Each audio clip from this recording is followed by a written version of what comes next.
মাত্র 5 টাকা খরচ করে 1 লিটার বাসন মাজার লিকুইড রেডি হয়ে গেছে দেখুন।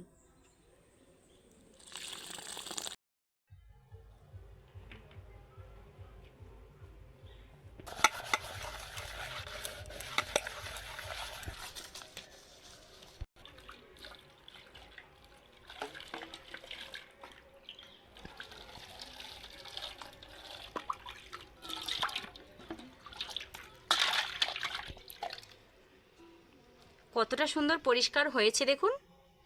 নমস্কার বন্ধুরা, আমি দেবযানী, আপনাদের চ্যানেল দেবযানী রান্নাঘরের ভিলেজ ফুডে আপনাদের সবাইকেই স্বাগত জানাই। আজকে কোনো কিছু রান্নার রেসিপি আপনাদের সঙ্গে শেয়ার করব না, রান্নাঘরের নিত্য প্রয়োজনীয় একটা উপাদান তৈরি করব বাড়িতে খুব সহজভাবে। মাত্র 5 টাকা খরচ করে 1 লিটার কিন্তু বাসন মাজার লিকুইড আজকে তৈরি করব।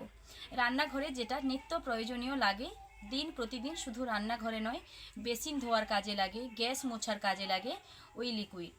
সেই লিকুইড মাত্র 5 টাকা খরচ করেই কিন্তু 1 লিটার লিকুইড বাড়িতে তৈরি করা যায়, আর একদম ঘরোয়া উপকরণ দিয়েও তৈরি করা যায়।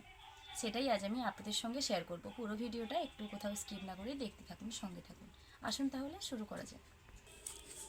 বাসন মাজা লিকুইড বানানোর জন্য আমি এখানে বেশ কয়েকটা লেবু নিয়েছি, আবার কয়েকটা কাটা লেবু ছিল সেগুলোও নিয়ে নিয়েছি। এইবার আমি লেবুগুলোকে কেটে নেব। লেবুগুলোকে আমি 2 ভাগে ভাগ করে কেটে নিয়েছি। আজকের আমার এই লিকুইড বানানোর জন্য এরকম ধরনের লেবু আমি পাতি লেবু নিয়েছি। আপনারা চাইলে টক লেবু নিতে পারেন, গন্ধরাজ লেবু নিতে পারেন, যে কোনো ধরনের লেবু আপনারা নিয়ে নিতে পারেন। প্রথমে উনুন ধরিয়ে নিয়েছি, কড়াইটা বসিয়ে দিলাম। কড়াইতে দিয়ে দেবো কিছুটা জল।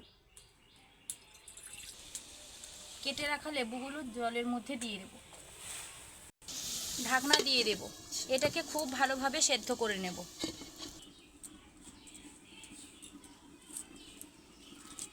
আমি এখানে একটা 5 টাকার ভীম সাবান নিয়েছি। ভীম সাবান যা দেখেছেন সকলেরই পরিচিত লাগছে না? যে কোনো ধরনের বাসন মাজা সাবান দিয়েই কিন্তু আজকে বাসন মাজার লিকুইডটা তৈরি করব। অনেকেরই মনে হতে পারে যে বাসন মাজার সাবান দিয়ে বাসন মাজার লিকুইড তৈরি করলে তাহলে আর লাভ কী? হ্যাঁ, অবশ্যই সাবানটা না দিয়েও আপনারা তৈরি করতে পারেন, তবে সাবানটা দিলে পরে কাজটা আরও অনেকটা ভালো হবে, তার জন্য এই সাবানটা দেওয়া। এখানে 5 টাকার সাবান দিয়ে আপনারা 200 থেকে 150 টাকা বাঁচাতে পারেন। 5 টাকার সাবান দিয়ে আপনাদের অনেকেরই মনে হতে পারে ওই 5 টাকার সাবানটা দিয়েই তো বাসন মেজে নিতে পারি, তাহলে নতুন করে আর লিকুইড তৈরি করার কী প্রয়োজন? হ্যাঁ, অনেকেরই মনে হতে পারে। এখানে 5 টাকার সাবান দিয়ে আপনারা যতদিন না বাসন মাজবেন, যতটা না সাবান 5 টাকাতে আপনারা পাবেন, এই 5 টাকা খরচ করে আর বাড়িতে ঘরোয়া কিছু উপকরণ দিয়ে আপনারা 1 লিটার বাসন মাজার লিকুইড কিন্তু তৈরি করে ফেলতে পারবেন। আর শুধুমাত্র সেই লিকুইডটা বাসন মাজা নয়, বেসিন ধোয়ার কাজে ব্যবহার হবে, গ্যাস মোছার কাজে ব্যবহার হবে, বিভিন্ন রকম কাজে কিন্তু ওই লিকুইড আপনারা ব্যবহার করতে পারেন। সেক্ষেত্রে এই সাবানটা নিয়েছি আমি, যাতে কাজটা অনেকটাই ভালো হয়। সাবানটাকে আমি একটা গ্রেটারের সাহায্যে গ্রেট করে নেব। আমি এখানে একটা গ্রেটার নিয়েছি, গ্রেটারের সাহায্যে সাবানটাকে গ্রেট করে নিচ্ছি। আপনারা চাইলে এমনিতে বঁঠিতে বা ছুরি দিয়ে ছোট ছোট কুচি কুচি করে কেটেও নিতে পারেন, তবে হ্যাঁ, গ্রেটারের সাহায্যে গ্রেট করে নিলে পরে এটা অনেকটা ভালো হয়, তার জন্য আমি গ্রেট করে নিচ্ছি।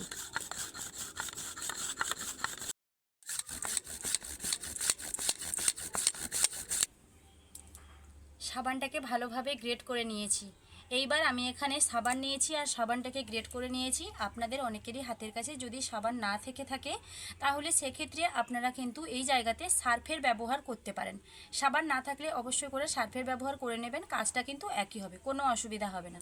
এবার যেটা করব আমি সেটা হলো, কড়াইতে যে লেবুটা সেদ্ধ হচ্ছে তার মধ্যে যে গরম জলটা রয়েছে, সেই গরম জল 1 হাতা কি 2 হাতা এই সাবানের বাটির মধ্যে দিয়ে দেব, যাতে সাবানটা যে এখন শুকনো রয়েছে সেটা একদম গলে যায়, তার জন্য।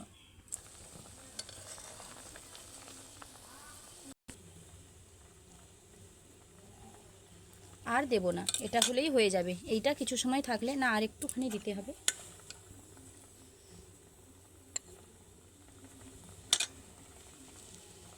এটা কিছু সময় থাকলে সাবানগুলো একদম গলে যাবে। লেবুগুলো কিন্তু সেদ্ধ হয়ে গেছে। একটা বাটির মধ্যে জলটা ছেঁকে আমি তুলে নিচ্ছি। এই এক্সট্রা জলটা কিন্তু ভুল করেও ফেলে দেবেন না, এই এক্সট্রা জলটা অবশ্যই কাজে লাগবে এই লেবুগুলো যাতে কিছুটা সময় দেব ঠান্ডা হওয়ার জন্য লেবুগুলোকে। লেবুগুলো ঠান্ডা হয়ে গেছে। ঠান্ডা হওয়ার পর মিক্সি জারের মধ্যে দিয়ে দিয়েছি। আর কড়াইতে যে এক্সট্রা জল ছিল সেখান থেকেই কিন্তু 2 হাতা জল আমি দিয়ে দিলাম, যাতে ভালোভাবে পেস্ট হয়ে যায়। এইবার লেবুটাকে খুব ভালোভাবে পেস্ট করে নিয়ে চলে আসবো। ভালোভাবে পেস্ট করে নিয়েছি দেখুন, কিন্তু এটাকে একটা ছাঁকনি দিয়ে ছেঁকে নিতে হবে। আমি এখানে একটা চামচ নিয়েছি, যেহেতু এটা বেশ মোটা মোটা রয়েছে তার জন্য ছাঁকনিটা একা একা আর ছেঁকা হবে না, চামচটা দিয়ে এরকম করলে পর ছেঁকা হয়ে যাবে। এটা এখন বেশ মোটা মোটা লাগছে না, এটা এখন মোটা লাগবে, কিন্তু এক্সট্রা যে জলটা রয়েছে ওই জলটা দিয়ে দেব। দিলে পরে বেশ খানিকটা পাতলা হয়ে যাবে, ঠিক যেরকমভাবে দোকানের লিকুইডগুলো হয় না, ঠিক সেই রকম লিকুইড হয়ে যাবে।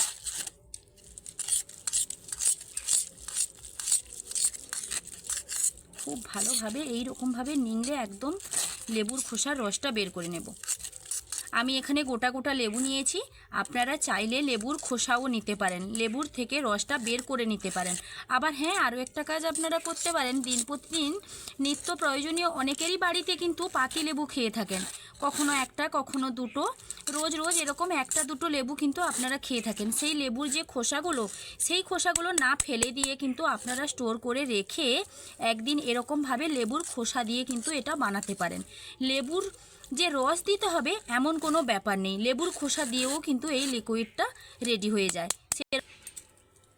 লেবুর খোসাটা দিলে পরে না আরও এই লিকুইডটা অনেকটা ভালো হবে, মানে অনেকটা শক্তিশালী হবে জীবাণু মারার ক্ষেত্রে, বেসিন গ্যাস পরিষ্কার করার ক্ষেত্রে, বাসন মাজার ক্ষেত্রে। এই যে এগুলো বেরিয়েছে দেখুন, এগুলো ফেলে দেব। আপনারা এগুলো ফেলে না দিয়েও কিন্তু কড়াই মাজার কাজে ব্যবহার করতে পারেন। ওই যে সাবানটাকে জলে গুলে রেখেছি না গরম জলে, ওই জলটা একটুখানি দিয়ে এগুলোর সঙ্গে কিন্তু কড়াই মাজার ক্ষেত্রে, বাসন মাজার ক্ষেত্রে নয়, এগুলো কড়াই মাজার ক্ষেত্রে ব্যবহার করতে পারেন। তাহলে কিন্তু একদম ঝটপট কালো কড়া পরিষ্কার হয়ে যাবে।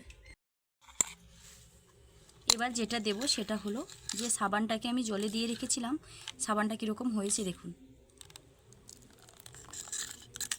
আপনারা যদি এক্ষেত্রে সার্ফ ব্যবহার করেন, অবশ্যই এরকমভাবে গরম জলের মধ্যে সার্ফটা একটুখানি আগে থেকে ভিজিয়ে রাখবেন, যাতে একদম সুন্দরভাবে গলে যায়। কড়াই থেকে জল আমি এখানে একটু নিয়ে বাটিটা পরিষ্কার করে ধুয়ে সেই জলটা এখানে দিয়ে দেব।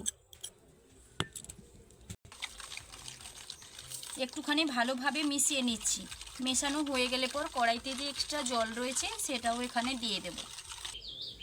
লেবু সেদ্ধ করা এক্সট্রা যে জল ছিল, এবার এটাকে এর সঙ্গে অ্যাড করে দিচ্ছি।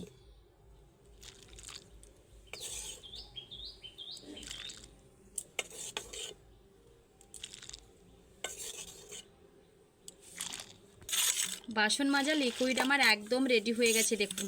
5 টাকার একটা সোপ দিয়ে একদম 1 লিটার লিকুইড কিন্তু রেডি হয়ে গেছে। আর এটা কীরকম ভরা ভরা হয়ে যাচ্ছে দেখুন। আর লেবুর যে কতটা কাজ সেটা নিশ্চয়ই আপনাদেরকে বলে শেষ করা যাবে না, আপনারা সকলেই জানেন লেবুর কতটা কাজ। লেবুর মধ্যে এমন একটা অ্যান্টি অ্যাসিড আছে যেটা কিন্তু থালা বলুন বাসন বলুন সেখান থেকে কিন্তু আমাদের জীবাণু দূর করতে সাহায্য করে। থালা বাসনের মধ্যে অনেক সময় বাসনগুলো খেয়ে দিয়ে রেখে দেওয়ার পর কিন্তু বিভিন্ন ধরনের আরশোলা পোকা মুখ দেয়, তবে এই লিকুইডটা দিয়ে যদি আপনারা ধুয়ে নেন তাহলে কিন্তু লেবুর মধ্যে যে অ্যাসিড রয়েছে সেটা ওই জীবাণুগুলোকে দূর করতে সাহায্য করবে। মাত্র 5 টাকা খরচ করে 1 লিটার বাসন মাজার লিকুইড রেডি করে ফেলেছি। আমি কিন্তু এর সঙ্গে আর একটা জিনিস অ্যাড করব, সেটা হলো সোডা। সোডা যদি আপনাদের হাতের কাছে না থাকে তাহলে না দেবেন, কিন্তু যদি দেন তাহলে কিন্তু কাজটা অনেকটাই ভালো হবে। তার জন্য কিন্তু এই সোডাটা দেওয়া, কাজটা অনেকটা দ্বিগুণ হবে, যেটা পরিষ্কার হতো আরও দ্বিগুণ পরিষ্কার হবে। বাসন মাজার লিকুইড আমার একদম রেডি হয়ে গেছে। এবার যেটা করতে হবে, এই রকম বোতলগুলো নিতে হবে। 1 লিটারের বোতল নিতে পারেন, 500 বোতল নিতে পারেন, যে কোনো ধরনের আপনাদের মনের ইচ্ছা। সেই বোতলের মধ্যে ভরে বোতলের চাপার ঠিক এই জায়গাতে 2 কি 3টে ফুটো করে দেবেন। তারপর ওইটাকে ব্যবহার করতে থাকবেন। বেসিনের কোনায় রেখেও আপনারা ব্যবহার করতে পারেন, বাসন যেখানে মাজেন সেখানে রেখে ব্যবহার করতে পারেন। যখনই বাসন মাজবেন কড়াই মাজবেন একটুখানি এরকম ঘুরিয়ে দেবেন, দিয়ে স্কচ ব্রাইট দিয়ে ভালোভাবে মাজতে থাকবেন। এরকমভাবে কিন্তু আপনারা এই বাসন মাজার লিকুইডটা ব্যবহার করতে পারেন। শুধুমাত্র 5 টাকা দিয়ে যেই সোপটা ব্যবহার করতেন আপনারা, সেটা কদিন হতো আপনারা অবশ্যই সেটা নিজেরাই জানেন। আর ওই 5 টাকা খরচ করে বাড়িতে থাকা কয়েকটা উপকরণ দিয়ে যে 1 লিটার লিকুইড তৈরি করেছেন, ওই 1 লিটার লিকুইড কতদিন হবে সেটা নিশ্চয়ই আপনারা ওই হিসাবটা করে নেবেন। ওই হিসাবটা আমাকে নতুন করে দিতে হবে না। তার জন্য এই বাসন মাজার এই যে লিকুইড তৈরি করলাম, এই ভিডিও আপনাদের কীরকম লাগলো লাইক কমেন্ট ও শেয়ার করে জানাতে ভুলবেন না। যদি ভালো লাগে এরকম আরও ভিডিও পাওয়ার জন্য আমার চ্যানেলটি সাবস্ক্রাইব করে আমার পাশে থাকবেন। দেখা হচ্ছে আবার নতুন কোনো রান্নার রেসিপি নিয়ে। ততক্ষণ সুস্থ থাকুন, ভালো থাকুন। ভিডিওটা এখানেই শেষ করছি। টাটা।